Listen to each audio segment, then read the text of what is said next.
Atwala, a student of Muzza High School, Kabambe Mukono, the Cabinet Minister for Liturgy. So we would like to wish you a happy Easter.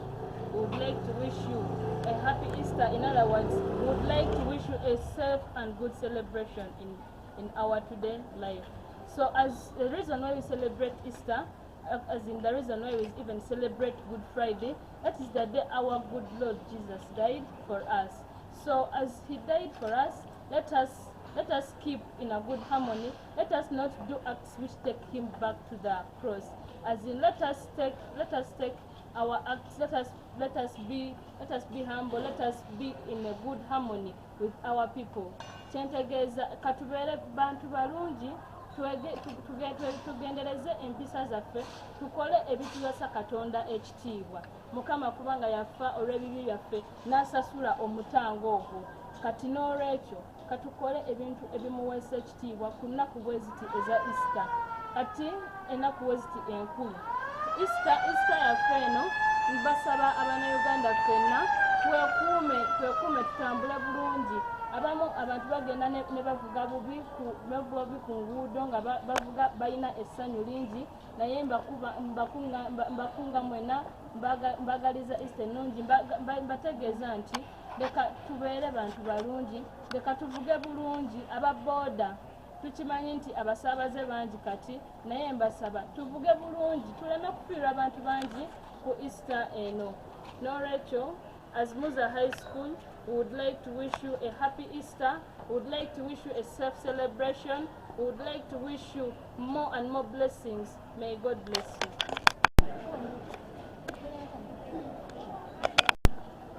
My name is Eyagaliza. A student of senior lino in Muzza. As we know that all of us have been in the holiday. That is, we have had the Holy Thursday, Good Friday, and we don't have our Easter Sunday as the we know that it is the week where we had the Last Supper, the crucifixion of Jesus Christ, and finally the resurrection of Jesus Christ. What does it mean? This is a very important thing to us as Christians. We know that Jesus Christ told us to always share with others. Before we go in to think about going to clubs, chilling, going to beaches, we think about giving a hand to the needy. You can reach out to the orphans that are out there in this period. Let us be very holy people as our Jesus Christ was. Try to share the little you have. If you have 2 bunches of bananas, give out one to the needy so that we help the needy. You can also help everyone that you find on the road. Street children are out there crying. People are suffering. But it is in this holy week that we can reach out a hand to them and help them. As we all know that Jesus told us to always believe in God. Always, I urge you people to believe in God. And we should respect one another. Young children, respect your parents. Young children, always follow whatever you are. Let's always be holy. Well, it does not only mean that we should be holy this holy week, but we should also continue to be holy because life doesn't end now. I remain Eyagaliza, the Cabinet Minister for Ethics and Integrity, Muzza High School.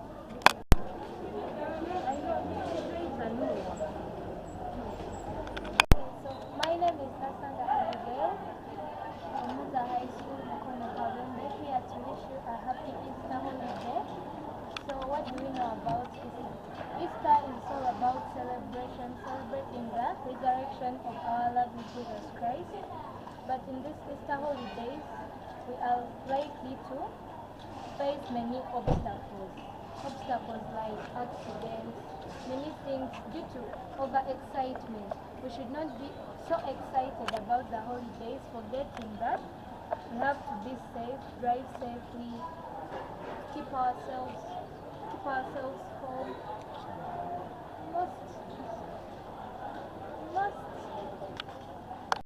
We may be going for an Easter holiday, forgetting that we have to read books. We should stay on our books because after Easter, we are not forgetting that we are having our end of term exams. We should read our books, not forgetting that Jesus Christ died for our sins, so we should also celebrate him. So my name is Abigail, wishing you a happy Easter.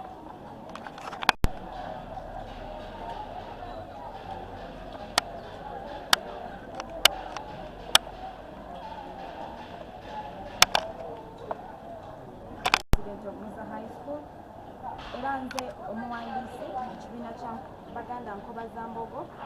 Here at Muzza High School, we are happy to wish you happy Easter holidays. And I would love to encourage all of you, especially the girl children, please, we have a better life in front of us. I encourage you to stay home where possible. And if you're outside, please be careful whatsoever you do, because we have a better life to live. I encourage all the students to read books, because here at Muzza High School, education, actually, we put God first, then education. So here at Muzza High School, shortly after this, we are going to have the War of the Cross to emulate what Jesus Christ went through. So after that, we shall celebrate the fact that he rose up from the dead and he died for our sins.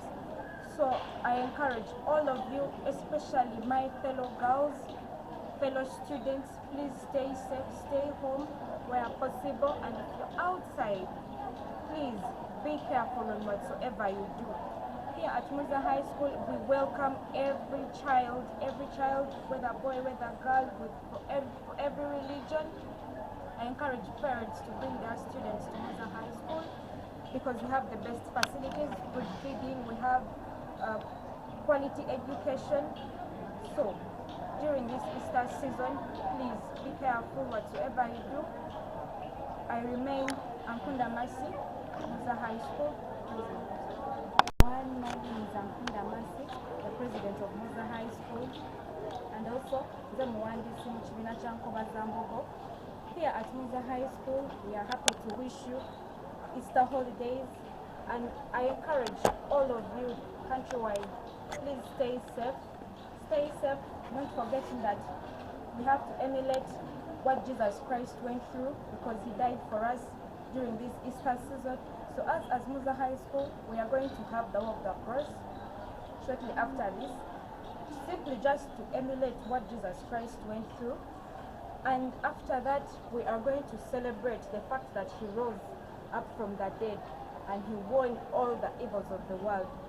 I urge all of you to stay safe, keep home, and those who can, please go to church and pray. And as Muzza High School, please, I encourage you to bring your children to Muzza High School, because we have good education facilities, we have good feeding, we have everything for a student to study. I wish you happy holidays, stay safe. Please bring your child to Muzza High School. I remain Ankunda Masi, Senior 6, and the president of Muzza High School. Hello everyone, my name is Ankunda Masi. Uganda, mwekuume temunywa nemuvuga. Nya lyange lesebu Frigan ekintu nga nze ssentebe w'Abaganda Nkoba Zambogo Muzza High School era nga musajja muzirango. Era mu ngeri y'emu bamufuwe bumu nze omuwanguzi nga w'amasomero ag'omukyagwe gonna 2024 kisiwa kiga Katonda kwatwasojeeta era n'okusomero weeri. Ensonga yange omulamu gyange otambulirako okusookera ddala lwego olunaku lwa Easter. Easter kye ki? Easter lwe lunaku mukama waffe Yesu Kristo lwe yazuukira kumanyira okukomererwa. Ne Good Friday lwe lunaku Yesu ono lwe yayita mu mbeereko nyaabonyezebwa n'akubwa emiggo neyeegaanibwa n'agamba olukula abantu ab'enjawulo yali yeesizaako ku lusegere ensonga eyo. Kati ensonga endala ey'okubiri gyendekako essira gwe mulamwa gw'obwakabaka bwa Buganda. Bantu bangi bavudde ku nnono n'ebyobuwangwa atulengera mu nnyambala, enneeyisa n'ak'obuntu kabaweddemu mu ngeri enjawulo. Kituufu tetuganye bangi basomye oba twandiise obuyivu, naye abantu bangi baweddemu obugunjufu. Obugunjufu ki? Obugunjufu y'engeri omuntu gyeyisaamu mu bantu. Bajjajjaffe era baakiyigirizanga nnyo abaana baabwe. Essaawa ya kaakati abaana tebeetagabuuza nga bafukamidde. Essaawa ya leero abaana bambala engoye nnyimpi. Abaana abakuzanga beerabidde olulimi lwabwe, so nga ekigambo olulimi ekisinga ddala okuba ekikulu mu ggwanga muneeno oba mu byobuwangwa laffe. Kubanga omuntu atandika n'ekigambo kwogera yatandisa olulimi n'ateekawo amateeka ag'enjawulo agalukugira oddufuga mu mpandiika yetwandiisa empandiika entongole. Naye olunaku lwaleero wesanga nga Abaganda bangi tebamanyi kuwandiika lulimi lwabwe naddoogera. Ebintu ebivudde ku nsonga y'okwesigulira ku nnimi zino engwira naddala Oluzungu. Osanga mu maka omwana maka g'Abaganda omwana bamukuzizza naye nga tamanyi bino ebiwandiika nadde okwera. So n'olw'ensonga eyo olulimi naddala luno olugima lusaanye okufiibwako ennyo mu masomero gaffe gannange tulimu tusobole okuteeka Buganda ku ntikko. Ensonga eyo omulamu ogwokubiri tugenda mu nnaku nkulu tetuganye Easter weeri ennaku tugenda kusanyuka tugenda kulimuka tugenda kukola ki naye eno message egenda naddala eri abavubuka mugenda kucyakala mugenda sanyuka tetuganye naye musaanidde okwefaako ennyo mu ngeri y'enjawulo musaanye okwekuuma eri akawuka ka mukenenya mu ngeri y'enjawulo olwensonga tumanyi Ssaabasajja Kabaka ye mmunyenye Afrika mu kulwanyisa akawuka k'endwadde ya mukenenya era ekirabo ekyo kyamuweebwa. Akawuka kano afaanyisizza ng'ayita mu kutegeka emisinde mu luvannyuma lw'amazaalibwa ge baba akuza amazaalibwa ge nga agezaako okuteekawo engeri enjawulo y'okufunamu ssente zigezaako okulwanyisa akawuka ka mukenenya ssaako n'endwadde nga ekikulukuto mu bakyala.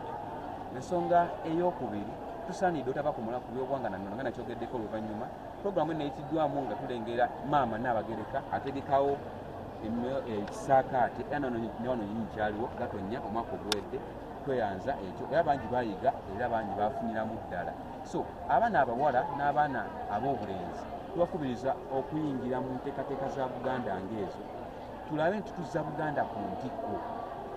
Bannankoba za mbogo tulina omulamu okugamba nti nkoba za mbogo zejja zokka mu bunnya tetulina nsonga tetulina ng'ekyo tujja kwejja mu bunnya oba kwejja mu bwavu oba mu mbeera eno ey'akazigizikiro essawa ya leero nga tetwefuddeeko ffe nga ffe tusaanidde okukola ebintu okugeza ng'okulima emmwanyi netutera ku Katikkiro wa Buganda ow'ekitiibwa Charles Peter Mayiga ataddewo omulamu okugamba nti emmwanyi terimba kino nga kigenderwamu okukunga Abaganda bonna okuyisa Abaganda bonna gye bali mu Uganda basobole okutandika okulima ekirime ky'emmwanyi kubanga tujjukira bulungi nti emmwanyi emu ku birime ebyakusinga okukulaakulanya Buganda okuva edda n'edda newankubadde nti byadde bigenze bidibizibwa ennaku zino eno naye tulanga Obwakabaka bugezezzaako ojja nga bukizaawo.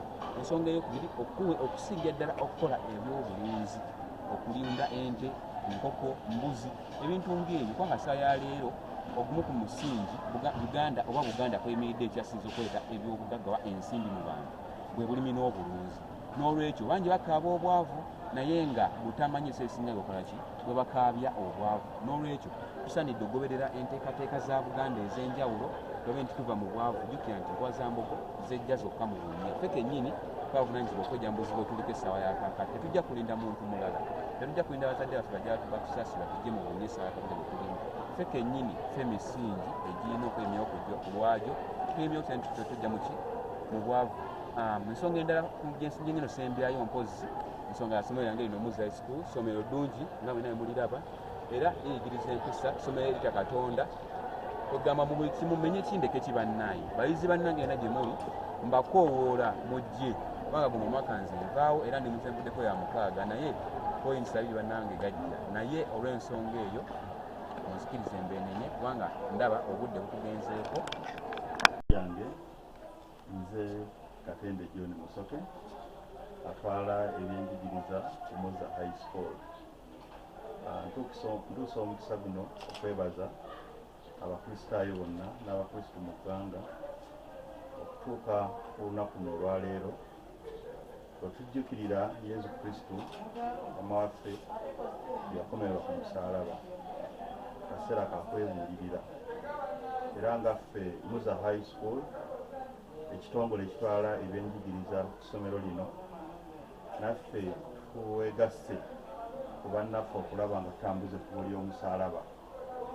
Naye mu mbeera eyo ntwala obubaka buno eri abantu bonna mu ggwanga naddala bannabyanjigiriza bannaffe nti yadde tuli mu kaseera kakwebuulirira abaana bagenda mu holiday empanvu okutuuka nga Easter Monday ewedde kaseera kakusoomoozebwa eri ffe bannabyanjigiriza era nkubiriza bannaffe bonna mu ggwanga eyo abayizi bonna abazadde obutalekerera baana ebikujjuko bino bya kaseera katono n'ate ekisinga obukulu kulaba nga abaana bano bafuna ekyo kyennyini ekinso ekigenda okubayisaawo mu bulamu bwabwe bwa bulijjo. Tuli mu kiseera nga tulinaanye okumalako olusoma lwa ttaamu esooka. Nkakasa bulungi nnyo nti tunaaba tuvudde mu Easter celebrations tugenda kubeera tuwandiika ebibuuzo ntwala omukisa guno okujjukiza abazadde mwenna abali eyo nti akaseera kano ng'abaana bali ewaka mu nnaku za Easter tubakubiriza okuba nga bikula ku bitabo basome babeere nga basobola okukomawo okuwandiika ebibuuzo ebyo. Nzira ku sayidi eri tulina kalikulamu empya. Ntwala omukisa guno okwebaza gavumenti okubanga yakuteekeddeteekeddeyooko ebibuuzo ebitujjako ekifu. Kati ssaawa zino ffenna bannabyanjigiriza tumanyi engeri gyesobola okusetingiramu abaana ebibuuzo bino. Era ffe nga Muzza high school tweteeseteese nnyo okulaba nga abaana baffe bawandiika ebibuuzo ebyakamalirizo. Nkubiriza omulanga abantwala omulanga guno okubiriza abazadde mwenna nti ffe nga Muzza high school tuli beeteefuteefu okulaba nga tusomesa abaana bammwe okubafuula ekyo kye mwandyabagaddemu. Amu baagala bafuule ba engineers, ba doctors, wano akabonero twekansa bwekansa. Banna ebifo bikyaliwo twadimiitinga abaana okuva ku siniya esooka okutuuka ku siniya ey'omukaaga. Tubaagaliza amazalibwa amalungi aga Yesu Kristo. Tubaagaliza ekiseera ekirungi kulwa Katonda n'ensi yange. Nze Katende John Musoke kulwa Muzza high school esangibwa Kabambe mukono. Kilomita 13 zokka okuva Kabambe mu town. Okuva mukono mu town okutuuka Kabambe wano. Mukamawaffe yeebale.